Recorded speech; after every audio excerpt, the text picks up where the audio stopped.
welcome to another episode at Al-Jallal Studios. Today we are doing a special podcast episode with a member of parliamentarian. He has been working for the community for over a decade as member of parliament, and I am talking about none other than Robert Oliphant. He has been the member of parliament for Don Valley West for a long time, for several terms, and he has worked for community a lot. Let's introduce him. I can keep talking about him, but let's talk to him. Hello, Mr. Oliphant. How are you? Salman, very good. Assalamu alaikum. Walaikum assalam. Rob, before I ask you anything, I want people to know who is Rob for Rob himself. Sure. And it's a great privilege to be on your show, to be talking to you, and to be talking to the community. I always like opportunities to share my story. I prefer to hear their stories, but also once in a while I like to tell my own story. I grew up in Northern Ontario. I grew up in a family in Sault Ste. Marie, and my dad was a forester. He worked for a paper company, and then he worked for a railway. My mom had been a stockbroker and then was a stay-at-home mom raising 4 kids. I was the second. I was their favorite son. I was their only son, but I was their favorite son. And when it came time to finish high school, I decided to come to Toronto. My grandparents had all lived in Toronto. My parents were from Toronto. I always felt like I belonged in Toronto. So when I was 18, I came to the University of Toronto. I did a degree in commerce and finance. After that, I had some great summer jobs at Algoma Steel in Sault Ste. Marie, making, didn't really make steel, but I helped make steel. And then took a job with Algoma Steel as an accountant when I graduated. And had a great time. But accounting really wasn't for me. I liked business. I'm glad I have an accounting background, but then decided to go back to school. And I studied theology, the study of God. And I went to University of British Columbia, Vancouver School of Theology, and spent 4 years preparing for ministry, preparing to become a pastor, a minister in a church like an imam, and studying theology and history, pastoral studies, care, preaching, and the subjects to become a minister. Spent some time all across the country, from rural Newfoundland, Labrador, to Vancouver. A summer internship in Montreal, spent some time in Geneva at the Royal Council of Churches, and then got ordained as a pastor. Nice. Rural Quebec, worked in a farming community, not far from Ottawa, but 3 small churches. I got to know how Canadians make our food, and how they, whether they were dairy farms or mixed farms, beef lots, vegetables. It was an important part of my life because I didn't know much about farming. And I think I'm glad to know about agriculture a bit from that experience. But when I got a chance, I came back to Toronto. And I was an associate minister at a large church, and had a great time. And really had a 24 years as a minister, over 2 decades, working in Toronto, Yukon, Whitehorse for 6 years, back to Toronto. But maybe it was a midlife crisis. I don't know. I was, turning 50. I did a doctorate in Chicago in film and theology and preaching. I was still bored. Film too. Film, yeah. Wow. Okay. Film. I didn't know that. Arts, film, and how it relates to theology. Okay. Nice. was really important part of my life. But I was still bored. And I thought there was something more I wanted to do. And my family had always been political, especially my mother. She had been very involved in the Liberal Party. I grew up in the Liberal Party, but never really thought I would run.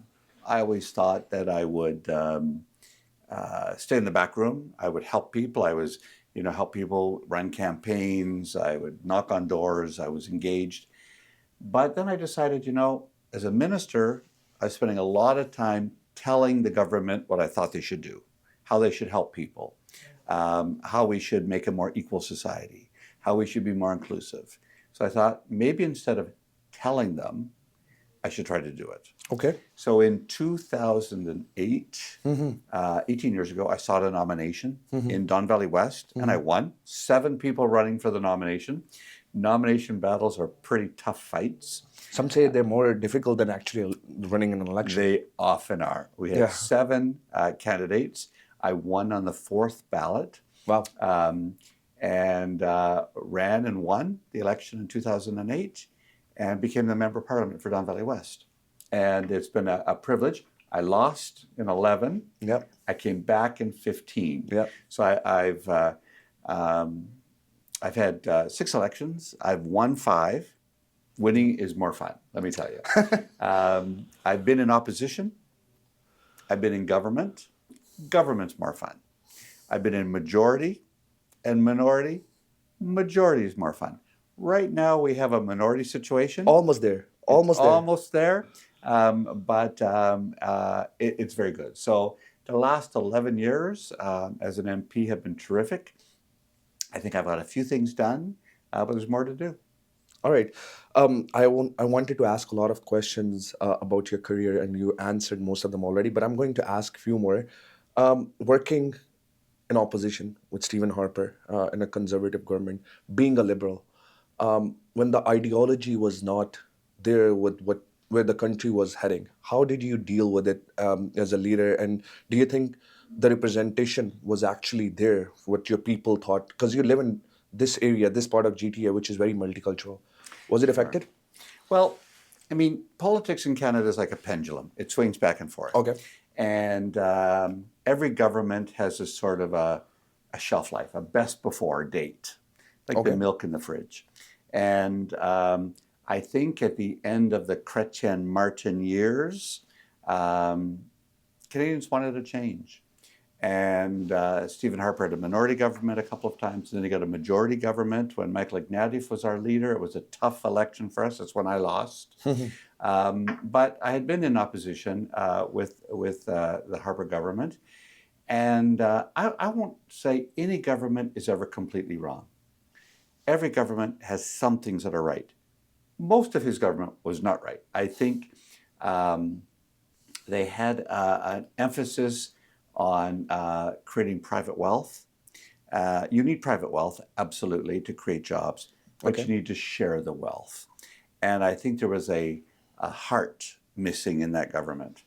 I also think, they cared. Jason Kenney was the minister responsible for multiculturalism at one point, and he opened up the Conservative Party to many other cultural groups. That was good. But I always thought he was using them. I always thought they were using them to get power. They weren't really part of their party. Our party, the Liberal Party, I think, has always been a big tent party. We have people on the left, we have people on the right, people in the center. It is a place where women have a strong role. We have the most women ever in any party right now elected in our House of Commons. And we have a multicultural party.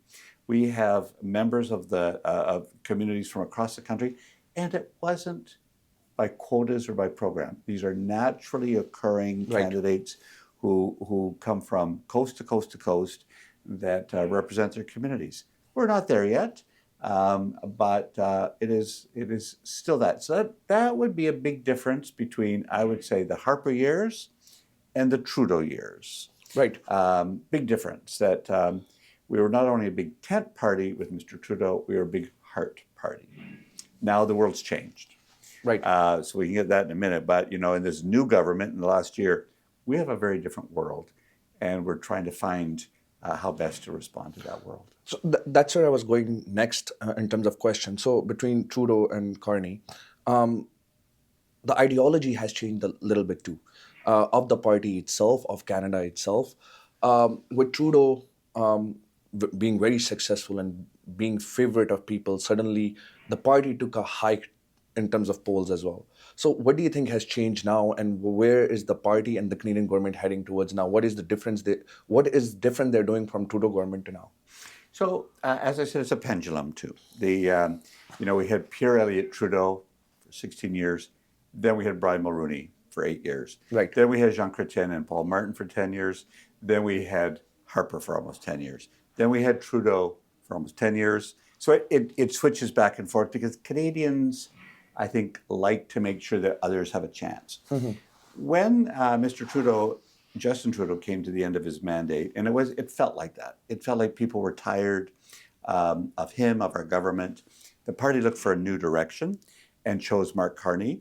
And I have to tell you, this will be a shameless plug for Mark Carney. I think he's the right person at the right time. He's probably a little more conservative than I am in his approach. But the reality is, with the election of Donald Trump, our world changed. And Canada has threats we've never had before. We have threats for our economy, our sovereignty, our identity. We have those concerns going on. Right now, we have a trade war with the United States that is real, and we have an unhealthy dependence on the United States and our trade. $2.7 billion a day of trade. It's easy. You know, you're in Toronto, you're in Niagara Falls, you're in Windsor, you're in the prairies, you're in Canada. You put trucks, fill your trucks with goods, you send them across the border. We buy stuff across the border. It's easy, easy. They have a huge market. They're 10 times our size. But when their back goes up and they have a president who has been more difficult, we need a prime minister who can build our economy, make sure we keep our jobs, make sure we have an identity, Right. and we have new trading partners. And so he's been laying out a new approach to Canada, big projects, Okay. big ideas. Okay. And that's what we're doing, and new partners. Rob, it's been really fun interviewing you because I feel like the question I'm going to ask next, you're already leading towards that. You have had many roles as parliamentarian, and the most recent one and current now that you're Parliamentary Secretary of Foreign Affairs. I mean, we're talking about United States as well. Let me be very honest, as Canadian, as very patriot Canadian, the sentiment of many like me were hurt when Mr. President Donald Trump actually called Canada the 51st state. How do you feel about it, and how serious of a threat was it? Because it was taken on a very lighter note at many places. Do you think it was a serious threat? I never took it lightly. Yes, I've been Parliamentary Secretary to the Minister of Foreign Affairs now for 7 years. Yeah, 5 ministers. So I've been that's a serious job. It's a great job, and great ministers I've worked with. Most recently now with Anita Anand as the minister, great minister. These are people who give their heart and their life to travel the world to present Canada on the world stage in the best image. And I've been proud to work with every one of them. I have a secondary role, and I enjoy it. It's an opportunity to promote Canada and Canadian values around the world, and to listen and to speak. So I've been doing that. When Donald Trump started talking about the 51st state, I think many Canadians and people around the world thought it was a joke. Yeah. I didn't. Mm-hmm. When he called Justin Trudeau Governor Trudeau, Mm-hmm. I didn't take it as a joke. I took it very seriously. And I think that we had to take it seriously. And I think gradually Canadians began to take it more seriously. Right. But we also saw that when when people were taking it lightly, but the tariffs started to come. The NAFTA deal went the sideways. The new deal were talked about. And now we are seeing that Canada is outreaching to other nations as well, rather than relying only on the United States. In your 7 years experience, can you talk to me a little bit about it? This is exactly what's happening. So the reality is we have been largely still protected by CUSMA, or the new NAFTA. Right. So we've been more protected than most countries with his tariffs.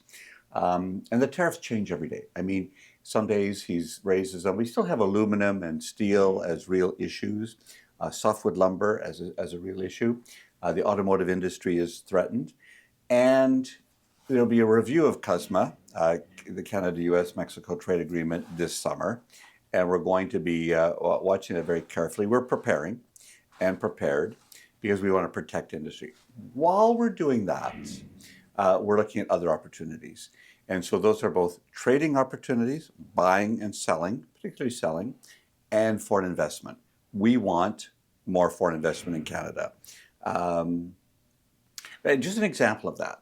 I met recently with the beer industry, and I have a couple of small brewers in my riding, and they use aluminum cans. And they buy the aluminum cans from the United States. But the aluminum itself comes from Quebec, from Canada. So we make the best aluminum in the world. It's quite inexpensive to make because we have high volumes of the raw materials. Plus, we have low energy costs, low electricity costs. You need a lot of electricity to make aluminum. We ship it to the United States. They put a tariff on it. They make the cans. They send back the cans to Canada. They're more expensive. So I'm looking at this saying, why don't we make pop cans, beer cans, aluminum cans here in Canada? Well, it costs money, so we're going to need foreign investment to build a plant, make the aluminum cans in Canada, and make enough to sell them around the world. That's the goal. Canada needs to not just make aluminum, we need to make aluminum cans. We don't just want to make steel, we want to make ships with the steel. We don't want to just make softwood lumber to send it out for processing. We want to do it. We don't just want to have oil and gas, that we ship crude oil to the United States. We need to refine it in Canada. Right. We need to up our game in Canada, and I think that's what Mr. Carney understands. That's amazing. So, Rob, and I don't want to talk about it a lot, but very slightly, I do want to ask that question. Why did, for last 50 years, Canada, I'm not talking about any political party, Canada really relied on their trade with the US? Did we not think about in future that maybe we can have problems with the United States? It was easy. Okay. The reality is the geography. We've always had about 10% of the population they have. We have a larger country in land, but we have a small population. Correct. We need a good market. Okay. They're easy. They're good customers. We're their best customer by far in the world, and they're our best customer. So we have a relationship. And we've got 3 oceans around us. Right. So for us to move our goods and services, we have to cross oceans. That is now what we're doing. We got a hint of this in the first Trump administration. Right. From 2016 to 20, where we renegotiated NAFTA and we did well. And we started to talk about diversifying trade. Now we need to really diversify trade. Our first avenue, and this is something that the Prime Minister talked about in Switzerland, in Davos. Yeah. And he talked about new arrangements, new coalitions of people that can work on projects together. We may not always agree. So our easiest customers and our easiest trading agreements will be with Europe. Across the Atlantic, we have a defense agreement already with NATO. We have shared culture with our English and French background in Canada. We have many European immigrants who come to Canada. It's an easy market. It's a Western market. It follows values very similar to Canada. And we have a trade agreement, CETA, and it's ratified in all but about 10 countries. We need to push on it more, but it's not enough. At the same time, we're looking at the Indo-Pacific. We started an Indo-Pacific strategy before Mr. Trump. We're now refining it. China is the second biggest economy in the world. We've had diplomatic difficulties, obviously, with China. Right. India is a large economy. We've had diplomatic difficulties with India. Pakistan is a large economy, but still developing. So we need to be there. We need to be in Vietnam, in Malaysia, in Indonesia. We need to be in Australia and New Zealand. So the Indo-Pacific is our next venue. Europe first, Indo-Pacific second. Probably the third are the Americas. So the Caribbean, Central America. We have Mexico, obviously, in our free trade agreement, and called the Mercosur countries, some of the countries of South America. Then the fourth venue will be Africa. So we're looking at the world in new lenses: Europe, Indo-Pacific, South America, Africa. Africa is an emerging economy. 54 countries, 1.4 billion people, Right. and a growing middle class. So Canada needs to be there now so that in 10 years, when those economies really emerge, we're their favored supplier and customer. That's where we need to be. So that's what Mark Carney's doing. Um, he's been traveling the world. Maninder Sidhu, our Minister of Trade, has been traveling the world. Anita Anand has been traveling. I've been traveling. We're opening the door to business. But I would challenge your listeners today, for those of them who are in business, governments can set the table. Governments can do free trade agreements. Okay. We can do foreign investment protection acts. We can do the work to set the context for trade and business. Right. But business needs to go and eat. Business needs to go and do their work. So government can't do it. We're not a state economy. Business needs to do that. And business now realize to make money, they're going to need to invest. To make money, they're going to need to travel. Right. That's what to create jobs in Canada, they're going to need to sell abroad. So government and business need to work together. Rob, that's very educational. But because you were talking about this right now, and I have your time today, luckily. There's an important issue which directly is related to investment outside of Canada. There are a lot of aggressions happening around Middle East right now. Doesn't it affect the confidence of investors throughout the world, not just within Canada? I'm not a rich person, but I do have an RSP. I do have a small investment account. It's down. I don't want to look at it. Stock markets are nervous. Yes.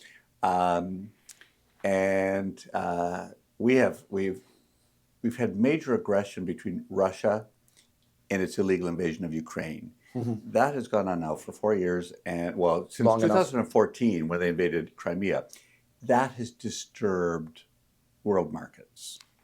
COVID disturbed world markets. We were just recovering from COVID when Russia invaded Ukraine illegally.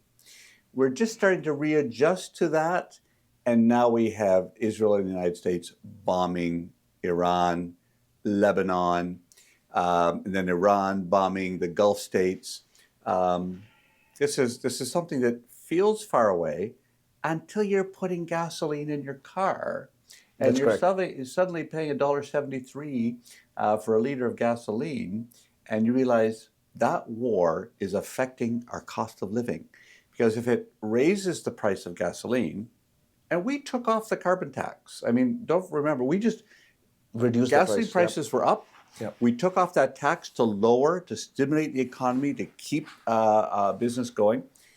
That gasoline price goes up, diesel fuel goes up. All the carbon fuels go up. That costs means that if you go to Metro or Loblaws or Iqbal Foods, it means your costs are higher than they were before. So those get passed on to consumers. Yesterday I bought a sandwich and a coffee. It was $12. Like, I know the cost of living, and that's something that we have to address. So the world is in turmoil. I watch the TV and I'm astounded by what I hear, the rhetoric. It's dangerous. The aggression on Palestine from Israel was disproportionate. Absolutely, the Hamas attack on Israel on October 7th, 2.5 years ago, was wrong. And innocent people, good people were killed. And absolutely it needed to be addressed. However, you don't try to obliterate a people. And that has changed our world. Obviously, we have to deal with the Houthis, with Hezbollah, other groups that Canada has named as terrorists. But you don't go into a country and try to annex parts of it, as Israel's doing with Lebanon. It's wrong. It's illegal. And we have to speak up for that. That disrupts our world. We want a good economy, you need peace. Right. And you need diplomacy. and you need people to respect other people's borders. Right. You need to respect other people's sovereignty. And that's what Canada's doing. We do it quietly. We're not a flashy country, but we work hard at the UN. We work hard with the G7, with our NATO partners. We work hard at the places where Canada has a voice. And we have membership in more tables, more clubs than any other country in the world. Right. We do. We're at the G7. We're at the G20. We're at the UN. We're also at the Commonwealth. We're also at La Francophonie. We're the Organization of American States. We're at the OSCE, Organization for Security and Cooperation in Europe. No other country is in every one of those clubs. Some of them are in many, but the United States isn't at La Francophonie or at the Commonwealth. We are. So we have voice everywhere. Rob, being very involved in social media, the sentiments of Canadians, not just Canadian, throughout the world, what has come around in social media, the videos of Gaza and the children, that we cannot talk about for the reason that Canada has been part of so many clubs. Have we taken a stand and we have talked about it anywhere? I really want our viewers to know that what's Canada has done to talk about it and where have they talked about it. We do it at the UN. We also do it, and one of my, it's been 40 years I've been working on this, 40. I know Right. I don't look that old, but on the recognition of the state of Palestine. Canada now recognizes Palestine as a state. Right. That sounds like words. It's more than words. It's a new chapter for that relationship. We're also there with humanitarian aid. I also want us to be there more with the Palestinian Authority, helping them have good governance, accountability, so they can be an effective government for the whole of Palestine. The West Bank, Jerusalem, East Jerusalem, and Gaza. These are places where Palestinians deserve a good government. Right. The PA has the potential to do that, but Canada needs to support it. Obviously, the reconstruction needs to happen, but it's still healthcare, it's still education, it is still ensuring that Palestinians have hope.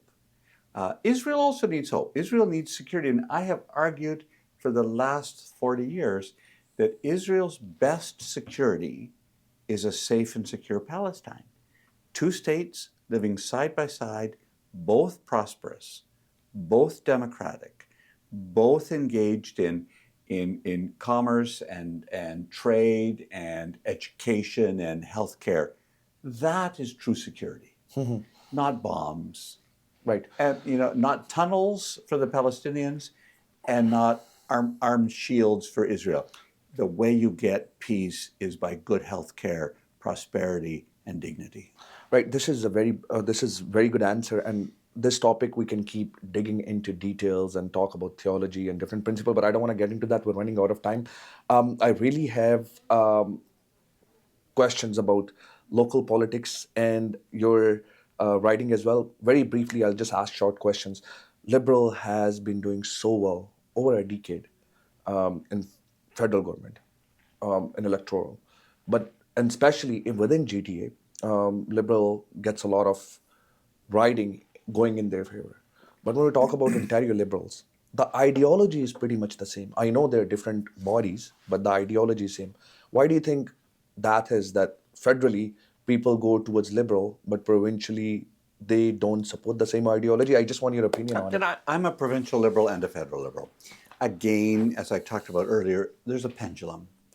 And, we had many years of Conservative government, then we had a Liberal government. Then many years, the Dalton McGuinty and Kathleen Wynne government went on for 15 years. Right. It comes to an end, and people want to change. So then Doug Ford came in. This too will come to an end. The Conservatives and the Liberals are different, but not like in some countries where you've got a radical right and a radical left. In Ontario, Doug Ford may talk right, but he kind of governs more in the middle. And we may talk left, but we govern more in the middle. So there's not as big a difference. It becomes a bit of personality. Doug Ford is an effective communicator. He has a way of making people feel like he cares and listens. I don't agree with lots of things. We have the Crosstown Link, 14 years of construction for this LRT, no inquiry, I've heard you talk about it before too. nothing. Accountability, cost overruns. He is very pro-developer. You can see it. I don't agree with Doug Ford, but I like him. I mean, that's just one of the realities. And likability in politics is a lot. So the Liberals, everyone thought they were dead when Dalton McGuinty was coming to his end of term. Kathleen Wynne gave them 5 more years. But it comes to an end. Okay, And but now we have a new leader coming. sorry I'm interrupting, but do you think it impacts the federal election when a province is doing bad? For example, if Liberal in Ontario are doing bad, it will impact the federal election, because we haven't seen that in Ontario. But in BC, we have. It's almost the opposite in Ontario. You look at the last 100 years in Ontario, when the federal Liberals go up, Yeah. people tend to vote for Conservatives provincially. And for some reason, Ontario residents, voters, tend to like to keep a balance. So during the many years of Pierre Trudeau, we had a Bill Davis Conservative government. And then when we had Brian Mulroney, we had a David Peterson Liberal government. Then when we had a Harper government, we had a Dalton McGuinty government. Now that we've had a Trudeau government and now Carney government, then we have a Doug Ford government. It seems to be a rhythm. Okay. And it's not exact, but I think that people are hearing Doug Ford standing up for Ontario. I think he's trying to invest in Ontario. So, well, will that run out? Yes, it'll run out. It'll go down. And a new Liberal leader will have an opportunity to take Ontario back a little bit more to a caring society. And then it'll run out. And then a Conservative will come again. Okay. This is the reality Just of politics. okay, fine. You mentioned the rhythm. That's the perfect word for it. Rob, we're running out of time. Just one more question, and it's related to your constituency. We're talking about provincial politics, provincial problems versus federal problems. Your constituency, your riding, has a lot of people coming from different backgrounds. They do not understand the responsibilities of federal versus provincial government. So a lot of problems probably do come to you. A lot of questions do come to you. So, and we share things like that. I mean, the reality is that people in Canada, particularly Ontario, Don Valley West, come from all over the world. And in some places, the provinces or states are directly related to the federal government. So they kind of have to do what the federal government says. Canada, we have a division of power. So the provinces have their own responsibilities, but we share things. So right now, the biggest issues I face in Don Valley West with my constituents relate to housing, cost of living, health care, Right? quality of life, crime, and safety. Those are the issues that I hear about. Student loan recently. Which is, we pay for it, but the federal government, the provincial government administers it. I disagree with Doug Ford on that. I often say that, and I learned this at a Muslim public speaking competition for high school kids that I was a judge at. And one of the young boys that made a speech said he was arguing for free tuition, not just higher student loans, free tuition. And he said, what if the cure for cancer is locked in the brain of someone who can't afford university tuition? Wow, that's And brilliant. think about that. You know, what if the solutions to our problems are locked in the brains of people who can't go to college or university? That's a problem. So on the big problems, like cost of living, like healthcare, like housing, we have to work with the city, the province, and the federal government. We have to work together. So right now you see construction around my riding a lot, And that is a shared project. Transportation, climate change, all of them are problems that we need to work together. And Mark Carney is committed to that. So we'll have liberal premiers in some provinces, New Democrats in some provinces, conservatives in other provinces. Um, you know, parties with completely different names in Quebec, like CAC. We have to work together. Canadians are fed up with people just being angry at people of other parties. I'm committed to working with Pierre Poilievre. If he'd come up with some good ideas, we'll take them. Um, but he better come That's up with some good ideas. that's beautiful. Canada first. That's the message here.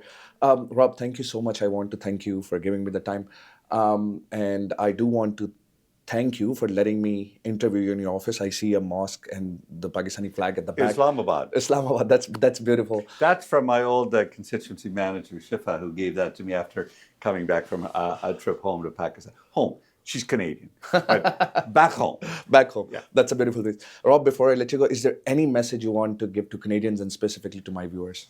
Well, this month, the last month, it's been interesting because we've celebrated Eid, Eid al-Fitr. We've celebrated Nowruz. Difficult for many Persian Canadians from Iran because of the war. Easter and Passover are on the edge. So it's springtime. I love it when Eid happens this time of year. I tend to think that the Persians get it right because it feels like a new year. So my hope is for all your listeners that this springtime is a time of hope. We see the world coming back, long winter in the GTA. We see green coming back, and let's hope we have some world peace as well at the same time. Thank you so much, Rob. This was a special episode, and what a message at the end that humanity first, Canada first. We should work together. We should find ways to work through our differences. And I want to thank you, and I'm looking forward for your feedback. If there's any questions, please let us know. Stay tuned for the next episode. See you later.